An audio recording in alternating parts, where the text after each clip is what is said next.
C'était un après-midi d'hiver, il y a quelques années de cela, le 8 décembre pour être exact.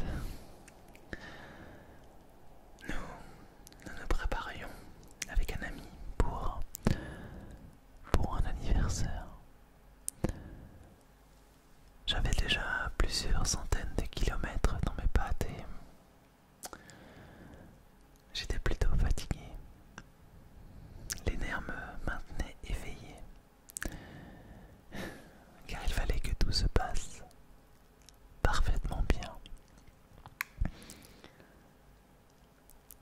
Je faisais partie des organisateurs de cet événement et j'ai le souci du détail, donc j'étais intransigeant sur certains points, bien entendu. Le dernier point que je devais mener était d'aller chercher mon ami qui faisait partie des invités.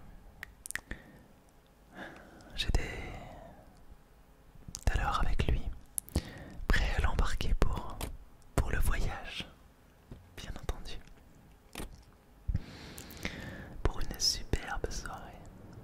À l'époque, j'avais emprunté le véhicule de mes parents pour pouvoir transporter certains cadeaux et des matériaux pour la soirée, bien entendu. Pour les préparatifs de l'anniversaire, ça y est, nous étions enfin installés dans la camionnette au chaud. Il commençait à pleuvoir dehors, mais la nuit présageait une belle soirée d'hiver. Et la situation faisait que nous avions du baume au cœur. Bien entendu, nous allions passer une superbe soirée. C'était génial quand j'y pense. D'ailleurs, nous nous imaginions avec nos costumes, car le thème était les années 80, bien entendu. Je ne sais pas si tu me connais, mais j'aime beaucoup Michael Jackson et moi j'avais prévu à l'époque de mettre sa veste rouge, la veste emblématique du clip Beat It, qui, voilà, pour moi c'était vraiment emblématique pour l'époque. C'était très significatif. L'emblème des années 80, Michael Jackson, un des emblèmes, un des grands emblèmes. Bref, je m'éloigne. Nous étions en route et heureux de partir, comme tu peux le comprendre. La soirée était à plusieurs kilomètres de chez mon ami et c'était en région parisienne. Si tu connais la région parisienne, tu dois forcément connaître la francilienne. Oui, la francilienne. En gros, c'est une route périphérique qui permet de rejoindre des grands axes ou des grandes villes entourant Paris. Ni une ni deux, j'ai pris la direction de Marne-la-Vallée, dans le département 77. La route était plutôt calme, mais la pluie semblait de plus en plus constante, jusqu'à en devenir presque handicapante. Les essuie-glaces tentaient tant bien que mal de nous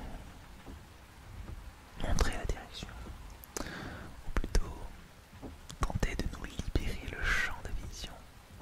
Mais enfin, la route est limitée à 110 km/h en temps normal, mais je roulais plutôt vers les 80-90, tellement la pluie battait. J'étais rassuré car il y avait très peu de personnes et à ce rythme-là, nous allions très vite rejoindre nos autres amis pour la fête. Nous discutions de tout et de rien dans la voiture et tout à coup, après un long virage, je vis un bouchon à quelques mètres de notre véhicule. Je fus littéralement surpris et ni une ni deux, je me mis à freiner, alors plutôt lentement, mais avec des à-coups quand même, pour éviter les véhicules qui étaient à l'arrêt complet. Cependant, tu t'en doutes, la route était glissante et de très grosses flaques avaient déjà pris place sur la route. Le partenaire était en train de faire un aquaplaning et ma tentative de vouloir ralentir le véhicule n'eut aucun résultat. J'étais paniqué, je ne savais plus quoi faire. C'est alors que quelque chose arriva. La camionnette qui était alors sur la voie gauche se mit à chavirer rapidement sur la voie de droite, me faisant perdre mon cap. Ni une ni deux, je commençais à tourner le volant de toutes mes forces pour revenir dans la bonne direction, mais enfin, le véhicule n'en faisait qu'à sa tête. On se rapprochait dangereusement du coffre des voitures arrêtées, juste à quelques mètres de nous, et le partenaire partait sur le côté droit. Deux choses semblaient inévitables pour moi. La première, rentrer dans les véhicules devant nous, et la seconde,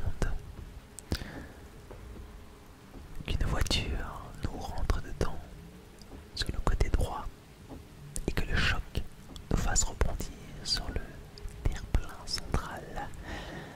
Autant te dire que je me sentais mal. Tout ceci n'avait duré que quelques secondes, mais pourtant j'avais l'impression que les secondes avaient ralenti d'une façon phénoménale. Phénoménale.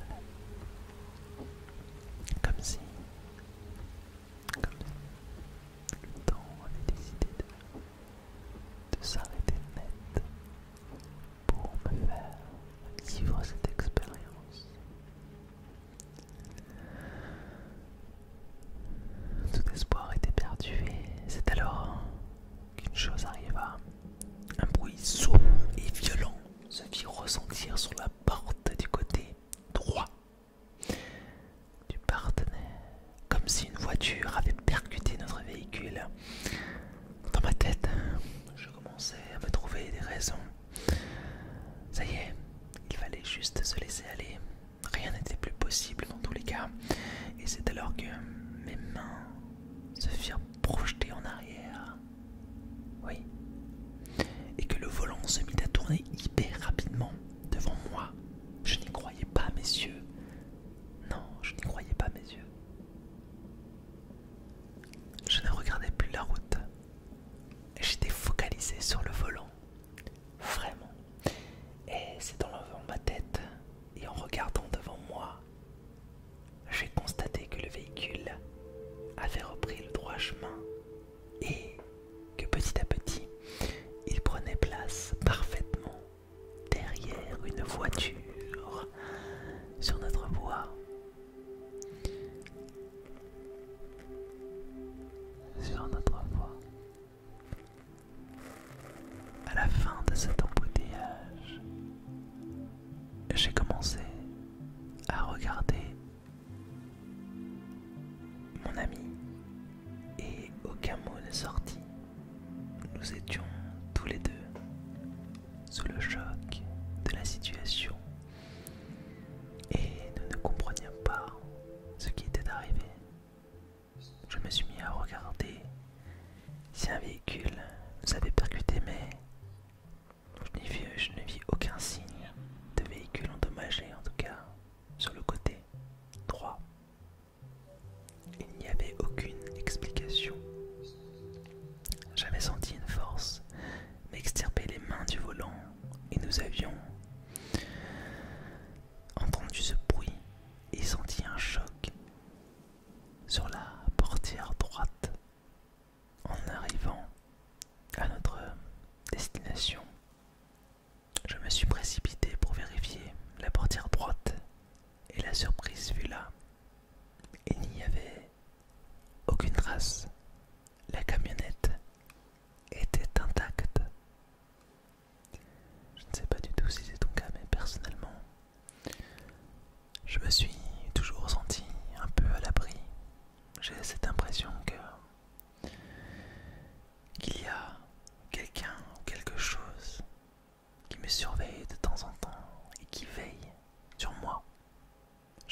Je sais que ce soir-là, ça aurait pu être fatal, mais voilà, je suis là aujourd'hui à te raconter cette histoire, à te partager mon expérience. Et je n'ai aucune explication à te fournir. Je pense que nous avons tous un but dans la vie et que nous avons un peu, comme dans les jeux vidéo, des chances, des signes qui nous font aller dans la bonne direction. C'est alors à nous d'être observateurs, de les distinguer et d'agir comme il se doit.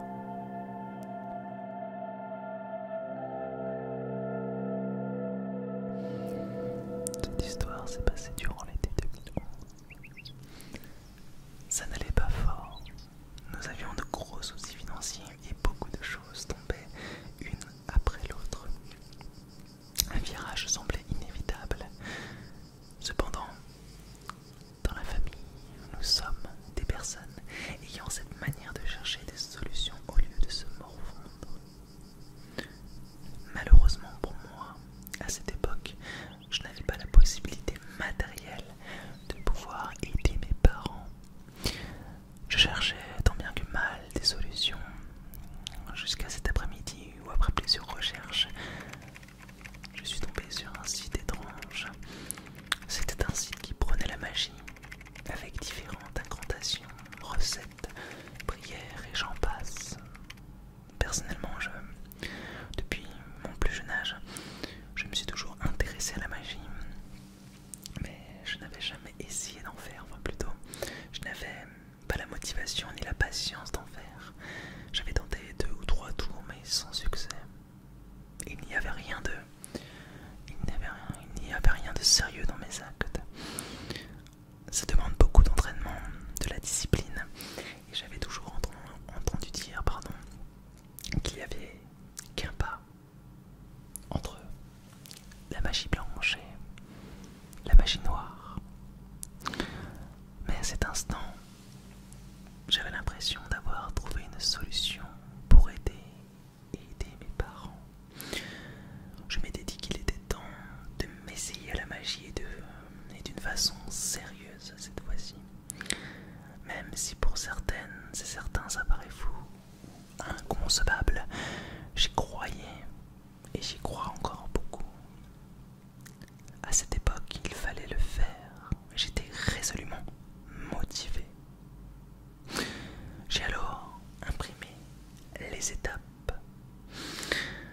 Je les ai lues d'une façon minutieuse pendant des heures et des heures pour que le processus s'imprègne en moi.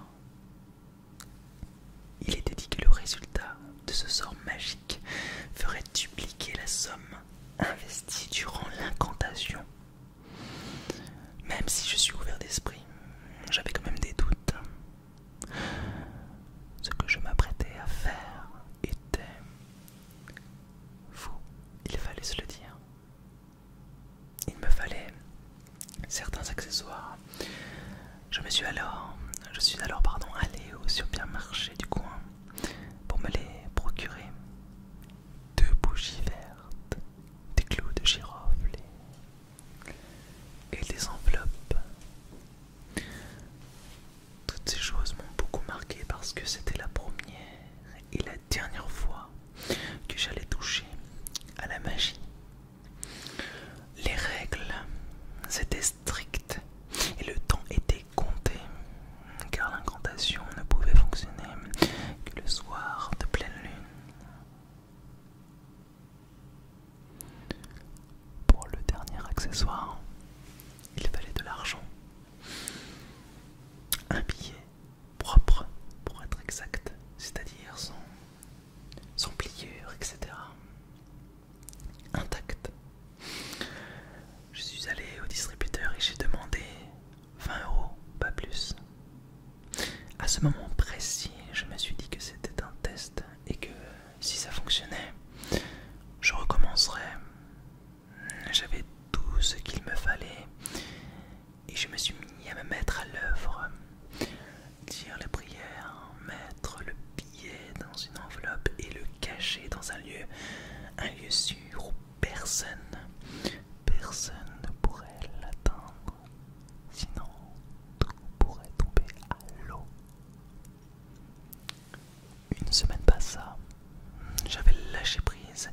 et je ne pensais pratiquement plus à cette histoire. Cependant, j'avais mis un réveil sur mon téléphone pour me rappeler qu'il fallait continuer pour que ça fonctionne.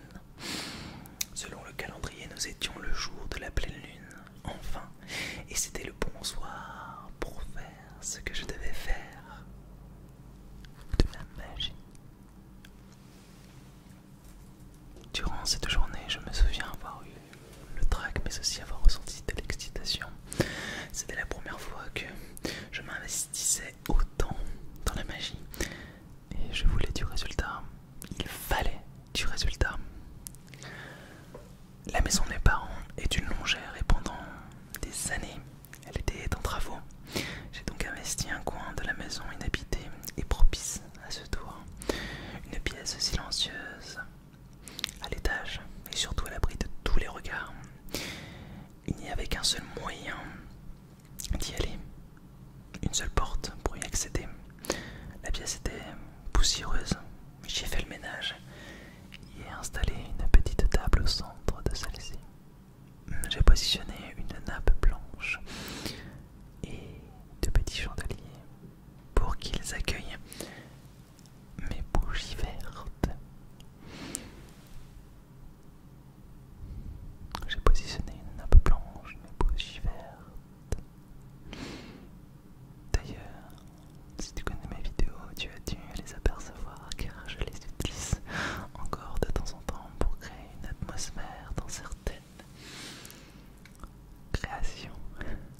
Bref, tout était fin prêt, il ne me restait plus qu'à attendre la nuit. J'ai attendu patiemment et c'est après le dîner que j'ai quitté mes parents pour rejoindre ma chambre pour récupérer l'enveloppe avec le billet. Elle n'avait pas bougé. J'étais la seule personne à avoir posé les doigts sur celle-ci. J'étais rassuré, tout se passait parfaitement bien. J'ai enfilé mes vêtements, des vêtements totalement blancs, car il s'agissait de magie blanche. Le blanc doit dominer, c'est une règle. Il était temps de rejoindre le lieu que j'avais choisi. La seule manière d'accéder à cet endroit était de passer par dehors. Durant mon chemin, j'observais le ciel, c'était magnifique. Le ciel du centre de la France offre tout le temps, en été, un spectacle majestueux. Et tout ceci m'a apaisé, vraiment apaisé. J'étais enfin au bout de la longère et j'ai ouvert la porte, puis traversé la pièce du bas pour emprunter les escaliers. J'avais besoin de ma lampe de torche car il faisait totalement noir. Je mis un coussin au sol pour m'installer juste en face de la petite table, à genoux sur ce coussin. Je sortis de ma poche les clous de girofle et des allumettes. Il fallait que je plante les clous de girofle dans les bougies comme ceci. Ce que j'ai fait avec difficulté, mais je dois t'avouer, pardon, qu'à cet instant je me sentais un peu ridicule, vraiment. Je me demandais ce que je faisais là, tout seul, dans cette pièce, uniquement éclairée par cette petite lampe. Mais je continuais, quelque chose me poussait à continuer. J'ai éteint ma lampe torche, puis j'ai utilisé mes allumettes.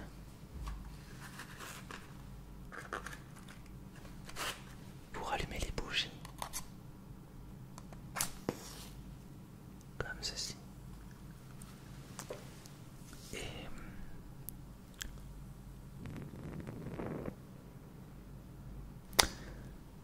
je me suis mis à sortir la feuille de ma poche qui contenait les phrases qu'il fallait que je répète à plusieurs reprises. L'idée était d'invoquer une entité du monde invisible pour qu'elle agisse dans le monde visible, matérialiste. À ce moment-là, je me suis rendu compte que la pièce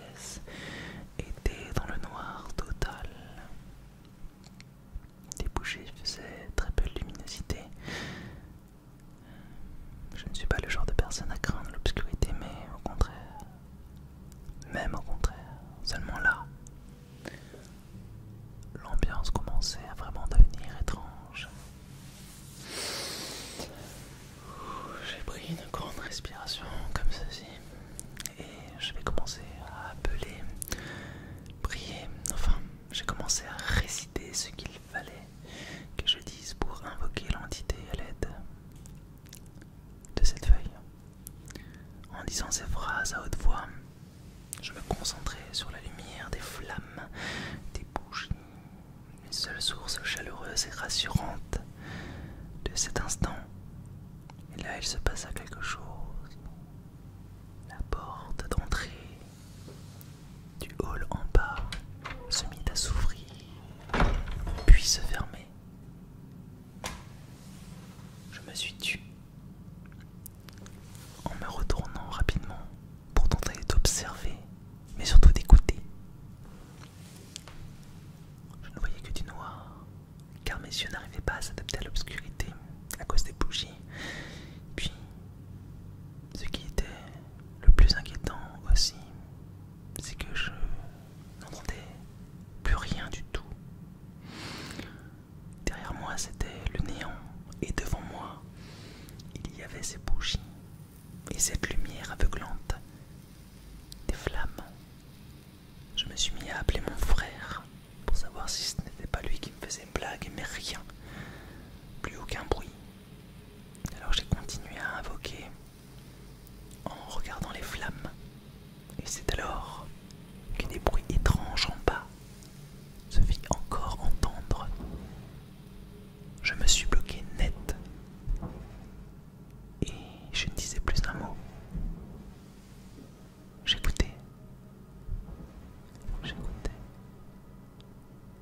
Tous mes sens étaient en alerte. J'avais l'impression que quelque chose rampait au sol. Des pas longs, comme si une chose traînait des pieds. Mais ce qui était le moins rassurant, c'est que ces bruits s'approchaient de l'escalier qui emmenait dans ma pièce. Est-ce que j'étais en train de délirer? Je me suis mis à appeler à nouveau mon frère d'une façon plus violente pour qu'il arrête, car c'était vraiment pas drôle. Mais toujours aucun retour de sa part. L'effroi me glaça le sang. J'étais presque tétanisé. Je ne savais plus quoi faire.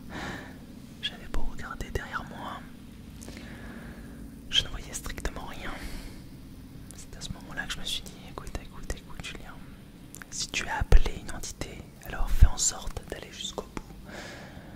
Tu ne l'as pas appelé pour rien.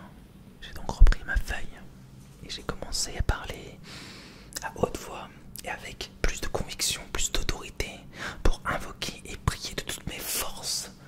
Pendant que je continuais, j'entendais comme une présence monter les escaliers.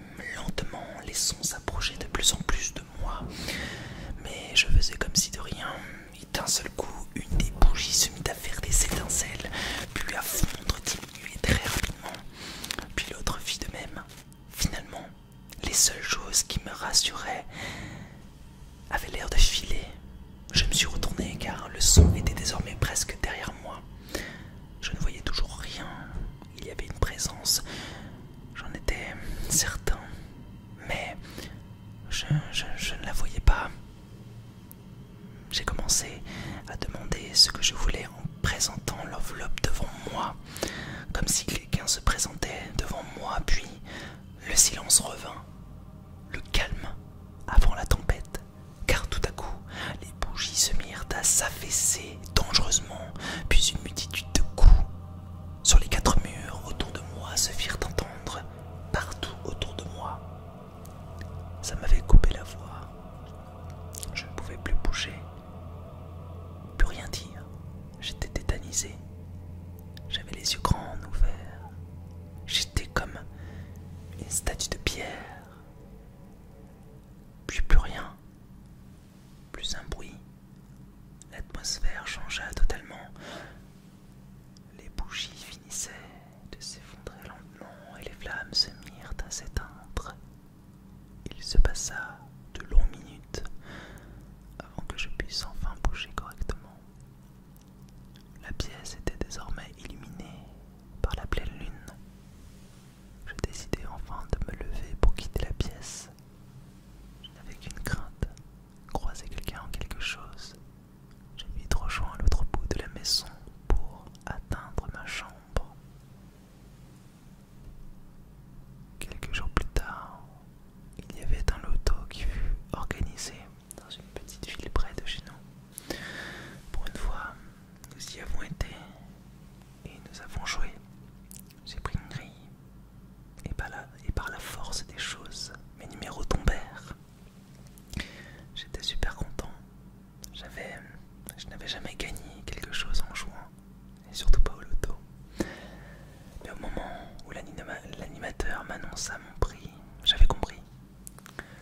J'avais gagné 222 euros et 20 centimes. C'était le prix de la cagnotte de cette loterie, de ce loto. Ça voulait dire que le billet de 20 avait bien été